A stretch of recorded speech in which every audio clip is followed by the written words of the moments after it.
qad fasara yajibu ala wazni ya'idu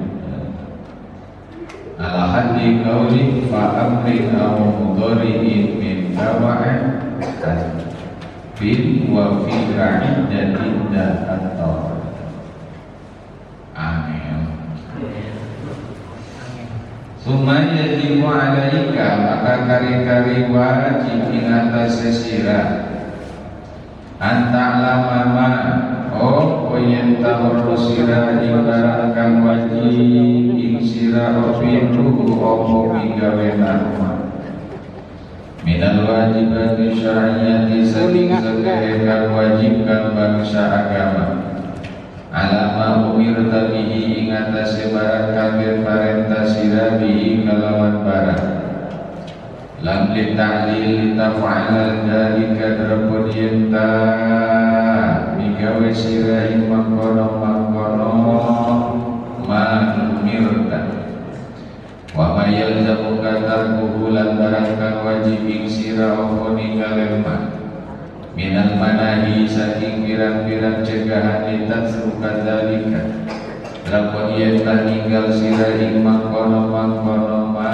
yalzamu katarkuhu wa illa fa kaifa taqumu bi ta'atin la ta'rifuha ma hiya wa kaifa hiya wa illa ay wa illa ta'lam fa kaifa taqumu maka hal kaya apa jeung sira atau minggawe sira kalawan sakehetaan la ta'rifu akan ora guru sira ing ta'atin barang iya utawi iya iku apa iya utawi iya ta'at wa kaifa iya lan iku utawi ta'at wa kaifa yajibu an taf'ala lan wa kaya wajib apa yen nami gawe sira kaifa tajtanibu ma'asiyah atau hal kaya apa ngaduhi sira ing pirang-pirang maksiat la ta'lamu kamar sira anna ma'asid ing sabune ma'asi pirang-pirang maksiat ma'asi aslu ma'asi ala lima fa'ilu asalnya seperti itu hatta la tumi'a nafsaka fiha malam yenta orang nibakan sirah diri sirah fiha dalam ma'asi fal ibadatu syar'iyyatu maka utawi saja ibadah kang paksakan kata harti kaya susuci wa sholati lan sholat wa shaumi lan puasa wa ghairi halal liyan tohar sholat shaum yajibu an ta'lama bi'akamiha yajibu iku wajib opo yang tahu sirah ing kabeh kalawan pirang-pirang hukume kabeh wa syara'itiha lan pirang-pirang syarat kabeh hatta tuqimah malam-malam ngajarankeun sirah ing kabeh parubama anta muqimun ala syai'in sinina wa asmanan mimma yufsidu alaika toharataka maka terkadang utawi sira iku kang ngadhewe ing atase suwi-wiji atau iku kang mayem ing atase suwi-wiji sinina ing dalam taun kabeh wasmanan lan pirang-pirang zaman saking barang kang ngaruh saking barang ing atase sira ing susuci sira wa shalawati kalam saking salat sira wa yukhrijuhuma an kauni mawaqi'ataini ala wifaqi sunnah lan tawakan ya barang ing karone toharataka wa shalawatika an kauni ma saking adane toharat wa shalawati bukan tiba karone itu ing atase kamu mupakatan sunnah wa antala tashmuru bidalik hale utawi sira iku orang urusir bidalika kawan mangkana mankur warubama yata'arradu laka muskilun wa la tajidu man tastalu an dalik wa anta ma ta'allamtahu summa midaru hadha syari aidun ala ibadati batinah summa midaru jawaan gimana jawaan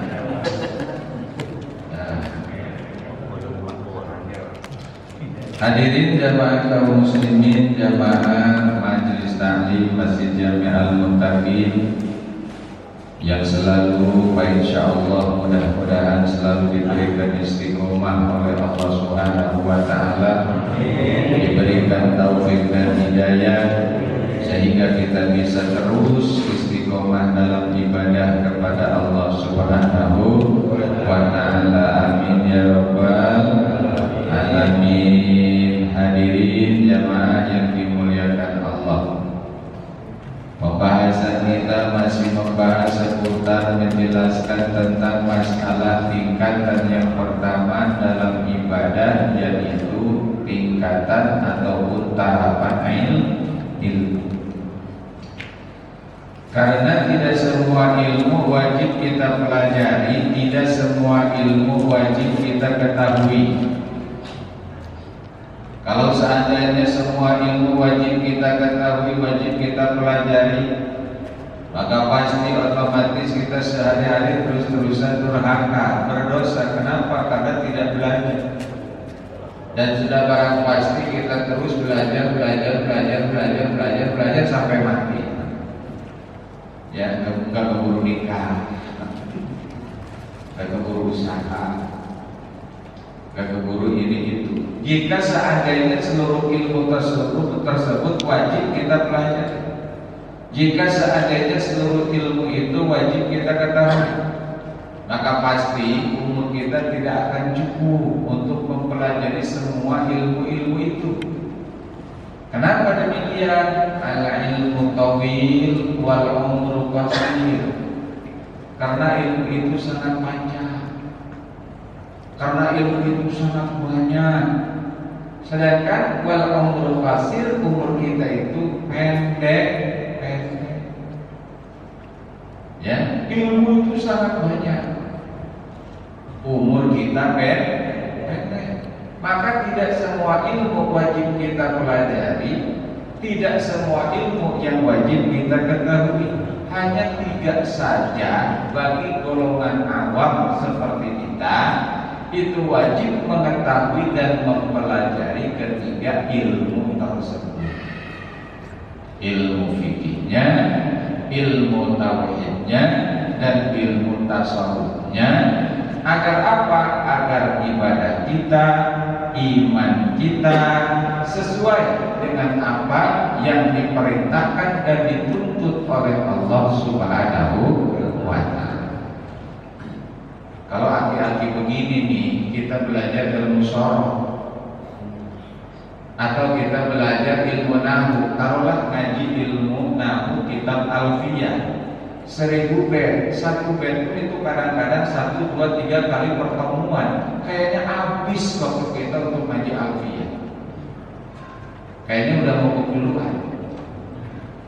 Nyertain kalam, kalimat, kalimat isim, kalimat huruf, kalimat fi'il, i'rabnya, dan yang lain-lain. Waduh. Ya. Gak sanggup lah bagi otak kita. Kenapa? Ya tadi otak kita sudah tidak bisa menampung, gak ada kuota kosong. Otak kita udah penuh diisinya dengan maisha ekonomi terus. Belum lagi urusan istri, urusan anak, urusan pendidikan, luar biasa.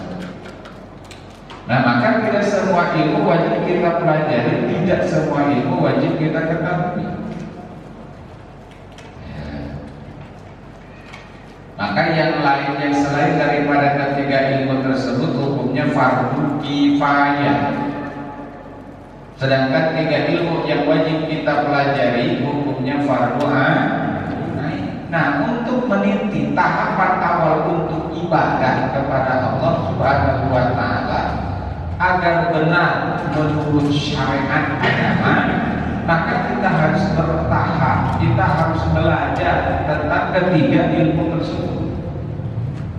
Urusan zahirnya itu urusan fikih, urusan batinnya itu urusan tasawuf dan akidahnya. Dan alhamdulillah fikih kita sudah belajar, akidah ilmu tauhid sudah 14 tahun belajar. Tapi malah lebih ya. Dia 13 tahun. Waduh, 13 tahun kalau kita kuliah tuh kayaknya sudah jadi doktor lagi. Bukan doktor, doktor. Nah, kalau doktor di atas doktor. Ya. Maka kata ajakan musannif Al-Imam Ghazali radhiyallahu anhu wa rahimah, summa yajibu 'alaika an ta'lama ma yalzamuka fi'lu minal wajibati syar'iyyah ala ma umirta. Kemudian wajib bagimu, bagi kita mengetahui apa yang wajib terhadap kita mengerjakan sesuatu daripada kewajiban-kewajiban bangsa agama, alama umirta bihi, atas sesuatu yang kita diperintahkan untuk melakukan itu. Kita diperintahkan oleh Allah Subhanahu wa taala untuk melaksanakan sholat. Inna sholata 'alal mu'minina kitaban mawquta. Itu adalah perintah sholat. Sesungguhnya sholat atas orang-orang mukmin adalah merupakan kewajiban yang sudah ditentukan waktunya. Itu adalah perintah sholat. Aqimus sholat, dirikanlah oleh kalian, kerjakanlah oleh kalian sholat. Itu perintah untuk sholat. Maka sholat ini adalah salah satu ibadah yang diperintah oleh Allah yang wajib hukumnya. Maka dengan demikian kita wajib mengetahui tentang sholat dan hal-hal yang berkaitan dengan sholat. Ya, kita wajib melakukan sholat, melaksanakan sholat, karena sholat adalah perintah dari Allah yang hukumnya adalah wajib, bahkan menjadi salah satu daripada rukun Islam. Maka dengan demikian kita diwajibkan pula untuk mengetahui, untuk belajar tentang hal-hal yang berkaitan dan berhubungan dengan sholat.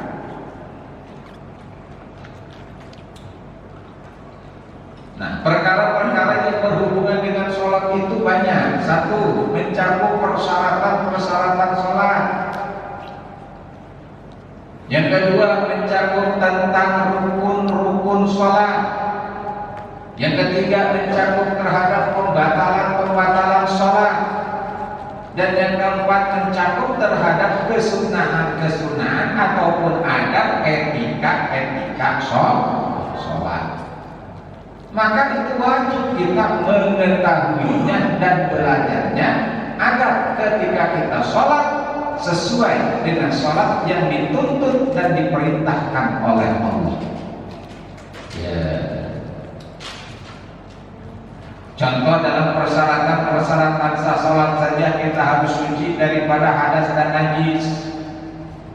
Maka kita harus mengetahui apa itu hadas, apa itu najis, hadas terbagi berapa, najis terbagi berapa, dan alat-alat untuk mensucikan hadas dan najis tersebut. Maka kita harus tahu alat-alat yang dipakai untuk mensucikan hadas dan najis adalah satu, air, kedua, tanah, ketiga, debu. Nah, kita harus tahu itu. Air apa saja yang harus kita gunakan ketika menghilangkan hadas, ketika menghilangkan suci ataupun mensucikan najis. Tidak semua air yang bisa kita gunakan untuk menghilangkan hadas dan menghilangkan najis. Maka ini pun wajib kita ketahui, wajib kita belajarnya. Kalau si wong Sunda itu nama itu apa tuh belajar kerukunan gitu. Belajar kerukunan, masalah tentang airnya, ya, masalah tentang sucinya. Karena apa? Karena tidak semua air yang bisa mensucikan. Maka belajar lagi tentang masalah air. Ada air tohirun mutahhirun, ada air tahirun ghairu mutahhirin, ada air makruhun dan ada air mustakmal. Makruhun dan juga ada air najis. Seperti itu. Tidak semua air jadi betul. Hanya beberapa air saja yang bisa kita gunakan untuk bersuci, baik menghilangkan hadas ataupun menghilangkan najis. Air kelapa kiai nggak boleh, air kopi nggak boleh, air teh nggak boleh, air lemon nggak boleh, walaupun halal diminum, tetapi tidak bisa mensucikan. Tahirun ghairu mutahhirin. Ya, atau kita kembali lagi aja ngaji masalah air. Aku aneh, kapan nikahnya? Tapi itu mah sudah ya. Terus masalah hadasnya terbagi berapa itu hadas? Hadas kecil, hadas besar. Masalah najisnya ada hadis muhaffafah, ada najis mutawassithah dan ada najis mughaladzah. Terus bagaimana cara mensucikan najis muhaffafah? Bagaimana cara mensucikan najis mutawassithah dan mughaladzah? Itu semuanya sudah diatur sedemikian rupa yang tidak boleh dirubah-rubah lagi. Itu sudah paten. Ya, kemarin ada orang pokoknya mau wudu mandi hadas besar, yang penting asal air saja. Aduh, kacau itu, sekalian madu dipakai mandi, jadinya mandi madu.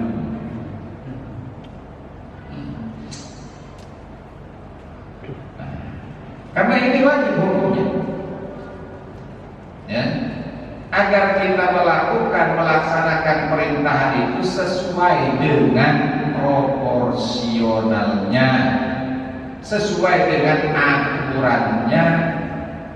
Litaf'ala dzalika, agar kita mengerjakan perintah itu dengan benar. Maka otomatis kita wajib belajarnya. Belajar tentang syarat sholatnya, belajar tentang rukun-rukun sholatnya, ya. Maka jangan sampai ketika kita sholat ternyata nggak beres sholatnya. Ada sholat menghadap ke sebelah utara, ada lagi yang sholat menghadap ke sebelah selatan, ke Gunung Karamen, ada lagi yang sholatnya menghadap ke sebelah timur. Kata dia, Al-Quran mengatakan fa'inama tuwallu fasamma wajhullah. Nah itu kan sesat.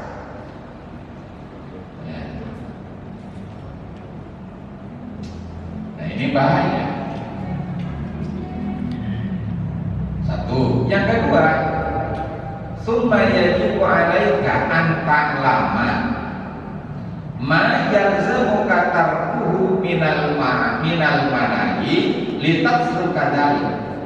Kemudian wajib pula kepada kita untuk mengetahui perkara-perkara yang wajib terhadap kita untuk meninggalkannya, yang wajib kita tinggalkan.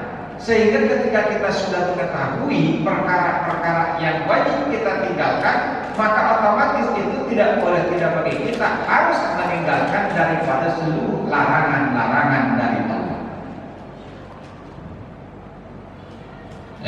Minuman haram,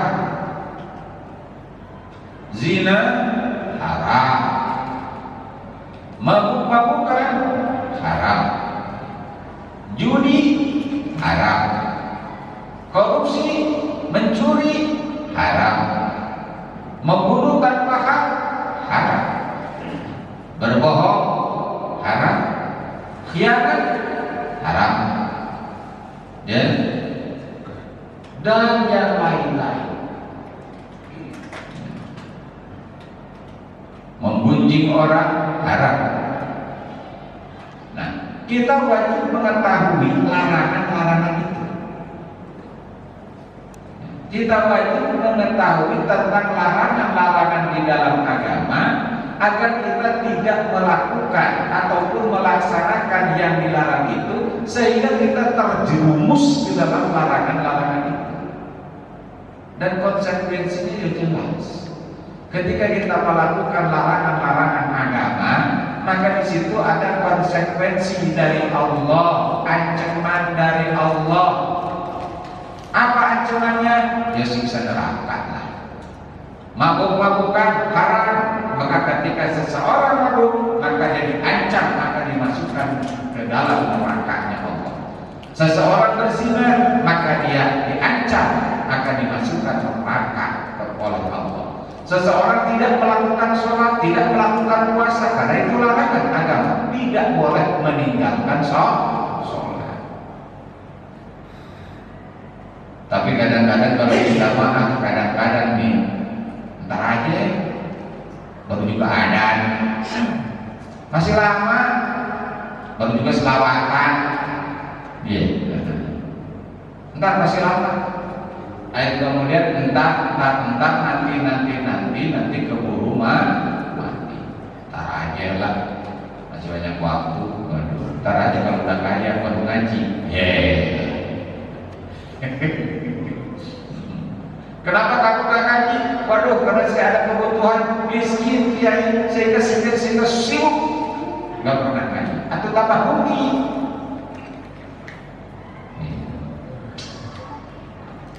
Nah, kita wajib mengetahui larangan-larangan itu, sehingga kita tidak melakukan larangan-larangan itu. Kenapa? Karena ada konsekuensinya menunggu. Apa konsekuensinya? Neraka.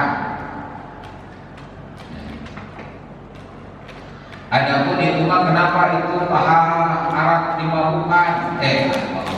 Arak itu dilarang. Oh, karena memabukkan. Nah, itu mah elat ilmiah, karena merusak akal, karena merusak otak. Kenapa itu zina kok diharamkan? Itu karena cara binatang. Ya alasannya sebetulnya bukan seperti itu. Alasannya adalah karena itu larangan dari Allah. Berjudi dilarang oleh agama. Berzina dilarang oleh agama. Mabuk-mabukan dilarang oleh agama. Yang padahal di dalam larangan zina, larangan mabuk, larangan membunuh, larangan apalagi berjudi, mencuri, itu ada hikmah, itu ada kemaslahatan dan kemanfaatan bagi umat manusia. Allah itu sayang. Kenapa kamu dilarang berzina? Karena jangan sampai kamu merusak turunan. Hifzun nasab, menjaga keturunan agar terjaga keturunan yang baik, bukan hasil dari zina. Alhamdulillah. Ya walaupun bayi yang dilahirkan dikarenakan perzinahan, dia tidak mempunyai dosa sama sekali. Tetapi kan beban moral, beban psikis, beban mentalnya, ketika dia dikatakan anak jadah, anak haram, ya itu asal mula kata haram jadah dalam istilah Sunda. Itu kan haram jadah kan, kamu anak haram, kamu anak jadah, itu artinya anak zina. Dan kita harus tahu itu konsekuensinya, hukumnya. Ketika seseorang melakukan zina, maka ini dibagi diklasifikasi oleh agama. Bagaimana motif dari zina? Apakah dia itu muhsan atau bukan? Maka ada hukum tersendiri. Ya, kalau dia termasuk muhsan zinanya, maka harus dirajam sampai mati. Kalau dia zinanya zina kuer muson, maka dia harus dicambuk 100 kali cambukan dan dibuang selama setahun. Bukan dinikahi. Kalau dinikahi gratis, itu jadi murah banget. Harusnya kan diranjang, dilempari pakai batu sampai mati. Ya Allah. Itu ini seandainya kalau hukum itu diterapkan di sekarang di negara kita, insya Allah mungkin di Kalimantan ada yang berkeliaran. Tahu kan api? Sama Kutahui. Ada. Ya. Mungkin kalian keluyuran tiap malam tuh perempuan-perempuan. Gak ada yang ke diskotik, gak ada yang ke karaoke, gak ada yang ke hotel. Ya hotel sih boleh-boleh saja tempat nginep, ya. Nah ini kalau diperjalankan hukum ini rajam, diperjalankan hukum zina, insya Allah mungkin mengurangi. Walaupun tidak 100%, pasti mengurangi lah terhadap perzinahan itu. Salah satu pemicu adanya musibah, salah satu pemicu adanya bencana alam, diantaranya sudah merajalela perzinahan. Karena itu salah satu termasuk merusak tatanan bumi kita. Ketika permaksiatan merajalela, maka itu akan mengundang bencana. Sebetulnya kalau kita tahu, ya, seperti sekarang kan ya Masya Allah, kalau di kita sekarang aman-aman aja. Tapi coba tuh kalau tadi siang kita ke sono mau ke Cimone, tuh yang di flyover Jatiluhur banjir sampai sekarang, tanggulnya jebol. Gimana itu? Itu digembor. Coba itu kalau sudah turun banyak kaki kedua.